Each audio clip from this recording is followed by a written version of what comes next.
Welcome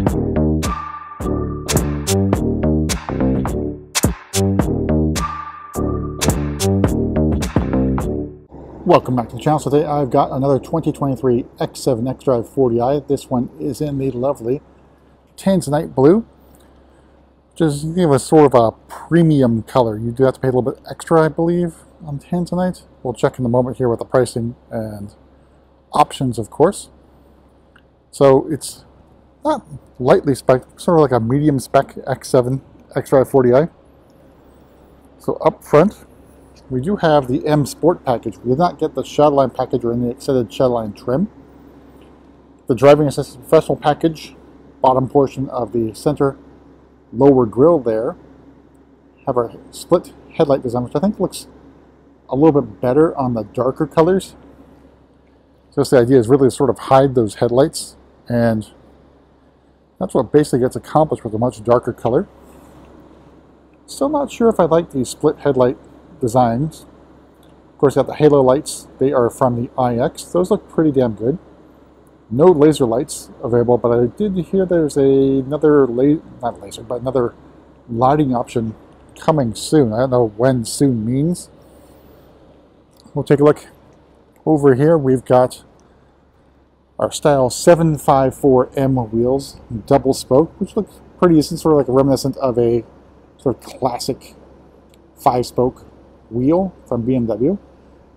I did not get the M Sport calipers. That's another price option available on the xDrive40i. But they look like they're the same calipers, just not painted. These are 21-inch wheels. All right, I do have the suspension, air suspension down to its lowest setting, which is my favorite look on the car. Is it does make it look like a giant fast wagon.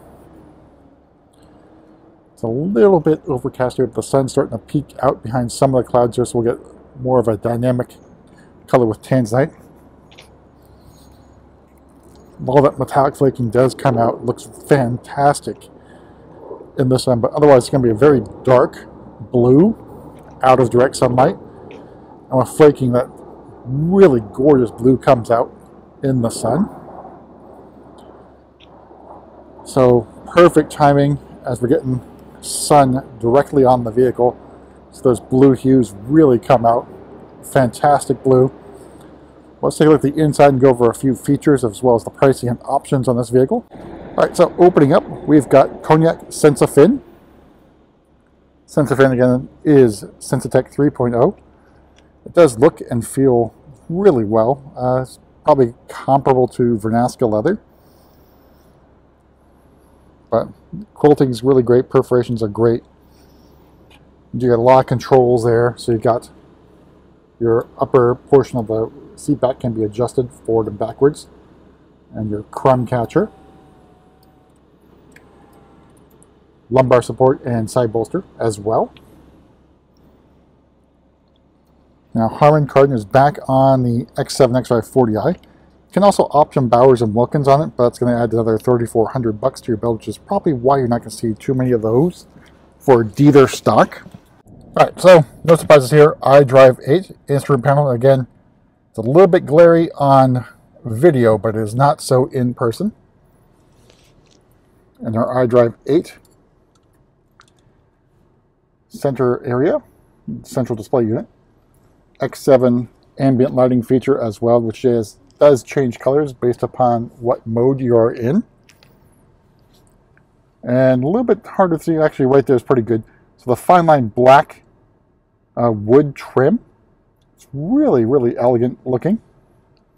And it's glossy as well.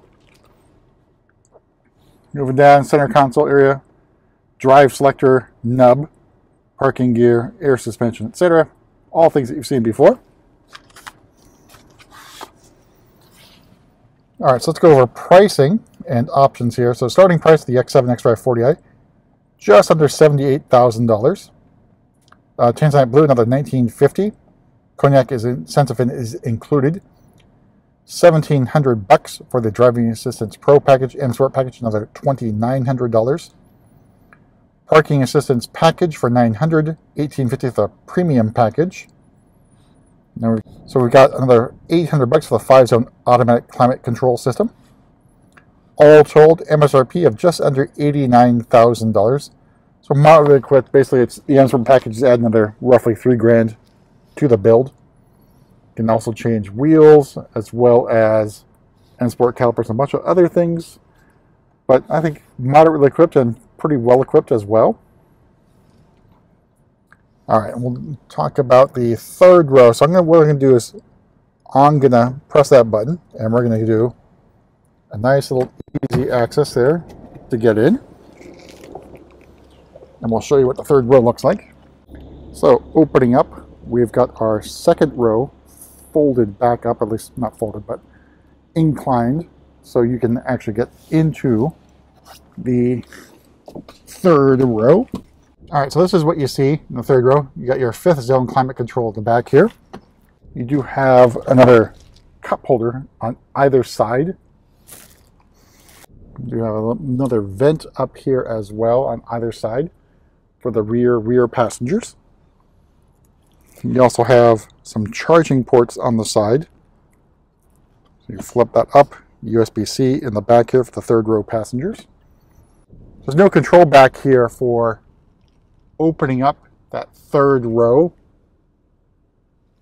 moonroof portion. There are controls on the side doors, but rear passenger doors. Nothing in the back here that opens it up strangely. So that can be a little bit disappointing if you're stuck in the third row and you can't open up the moonroof, or at least the shade at least. So again, plenty of room in the back for those third row passengers. All right, we can actually go this side and put this back into place. All right, otherwise you can go to the back and you can press this button here on either side, and that will move the bench seat to get access to the third row.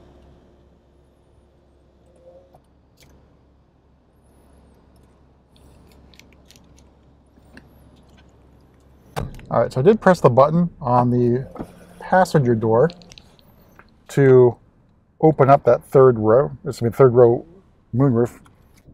Okay, so knee room wise, you don't have a ton here with that seat moved back. This is as far back as it goes. So you will have a little bit of discomfort unless you move that second row up a little bit. But headroom is fine, as you can see, hopefully right now. Plenty of headroom, just knee room can be a little bit compromised. If you do have the second row all the way back, but that can be adjusted. Have your passengers in the second row move that seat for you. And just note, you still do get soft closed doors. All right, so what we're going to do is we're going to kick to open. And then make all the rows go down by doing max luggage. And this is the fold down process, just to give you guys an idea of how much space is available if you make full use of those foldable bench seats. Now, this is not something you get with the captain's chairs, which at least as far as I know aren't extremely popular. But this is it folded down, a lot of space. So I'll put it back up. I'll do max passengers and fold these seats back up. All electronic, and then obviously not lightning fast. So not too bad in terms of time to move those seats back around.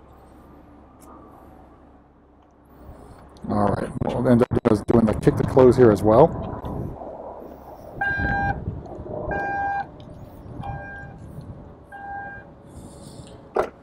And then we'll take one more walk around our X7 xDrive40i in Tanzanite Blue, taking full advantage of the sun coming out behind the clouds here in California before another storm hits us with a little bit of rain.